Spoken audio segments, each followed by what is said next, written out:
arguably the peak of a good traditional liberal education is philosophy, and in particular metaphysics or ontology. If you study the old scholastic manuals in traditional logic, there's a lot of metaphysics in them. There's a lot of ontology in them. For example, consider Peter Coffey. Peter Coffey wrote an excellent 2-volume work on logic, the science of logic, but he also wrote, for example, Ontology, or the Theory of Being, an Introduction to General Metaphysics. So this is a very old book, and it's out of copyright, so you can read this free online if you so choose. And you can also read for free, if you so choose, his book, The Science of Logic. But there's some overlap, and in particular, there's overlap in terms of, for example, Aristotle's categories, or the predicaments. So let me show you the table of contents here.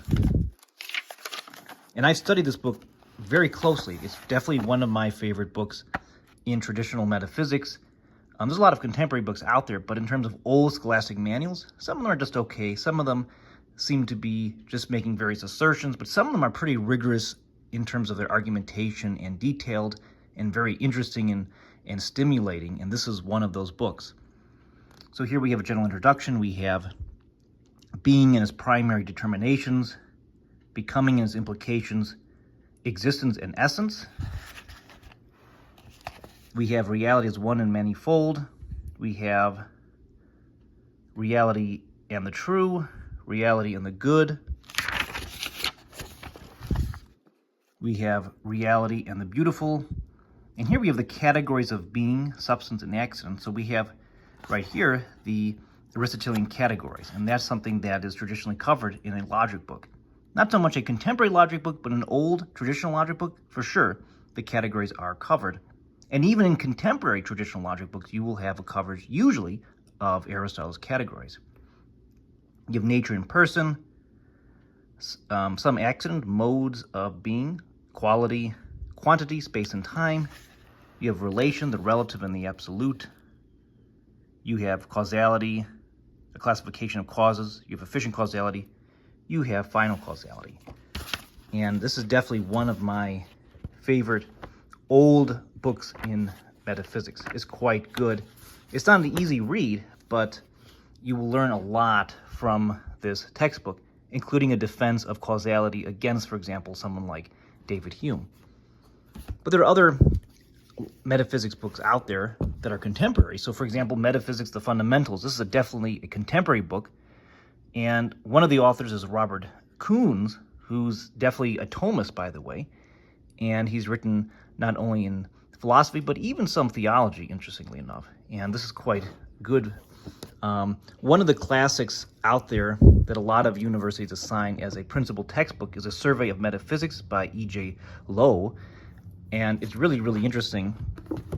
And one of the things I took from this book is that he has an interesting defense of causality in terms of thinking about an agent.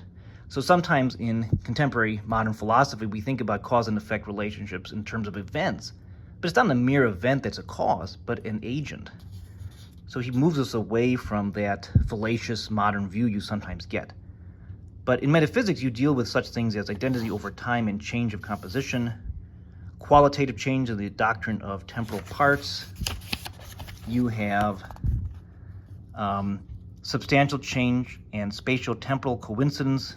You have necessity and identity, essentialism.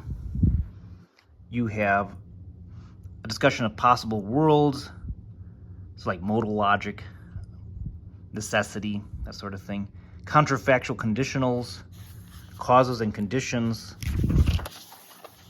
You have counterfactuals and event causation and agent causation. And I've already mentioned why, I mentioned that he defends thinking about cause and effect relationships in terms of agents, not mere events. Action and events, things in space-time, absolutism versus relationism, when we're thinking about space and time. And there's other topics in here as well. I should say realism versus nominalism, and the abstract and the concrete. Another contemporary textbook in metaphysics would be Elijah Ney's book Metaphysics, an introduction. I'm not going to go through the table of contents in this case, but I want to jump through to Scholastic Metaphysics, a Contemporary Introduction by Edward Feser, which is outstanding, one of the best defenses of a more Thomistic, scholastic understanding of metaphysics, and it's really interacting with analytical philosophy. So we have concepts like actin potency. They're not just concepts, but they're real features of reality, he argues. Discussion of causation, of substance, of essence and existence, and so forth. But also related to this is his book Aristotle's Revenge, The Metaphysical Foundations of Physical and Biological Science. This is also a very good book. It's difficult, no doubt, but it's a very interesting book, thinking about philosophy of nature. Okay, it's related to metaphysics and ontology, but it's not exactly ontology. Ontology is just thinking about being qua being, being as being, whereas the philosophy of nature is really thinking about mobile being, okay, or mobile being, I should say.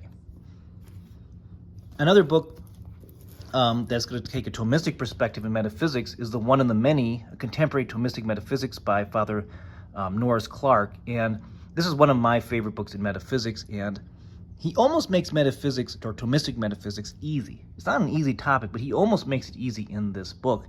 And if you want to get into metaphysics, this is a good starting place, I think. Another book I want to show you very briefly is Jacques Maritain, Existence and the Existent. It's a short book, and like a lot of books by Jacques Maritain, it's a very difficult read. His prose ventures into a poetic style sometimes, so he's almost like a continental philosopher in this sense. He's very difficult to read, and I think you need to have some background in Thomistic metaphysics to really appreciate this book. So, like if you read Norris Clark, maybe this is a good follow-up. Now, Jacques Maritain has written other books in metaphysics. For example, he has a book called A Preface to Metaphysics. And even on this YouTube channel, I've referenced and shown the book, his book on logic. Jacques Maritain did write a book introducing formal logic. But Existence and the Existent is another book to consider if you want to study some metaphysics. And there's lots of reasons to study logic. So maybe you study logic because you're interested in computer science or you're interested in linguistics.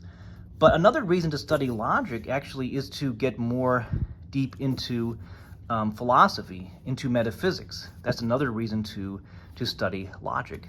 And that's actually one reason I study logic. I am not so interested in the computer science aspect of logic, at least that's my, just personally. I'm more interested in philosophical questions. But in the description to this video, if you look below, you will see links to all these books.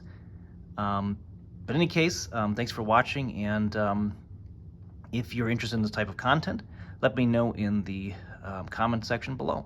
You can visit my website, amateurlogician.com. I've developed an extensive tutorial on traditional verbal style logic, and I take a very scholastic approach, so there is metaphysics, there's some ontological issues covered in that tutorial. Thanks for watching, and be well.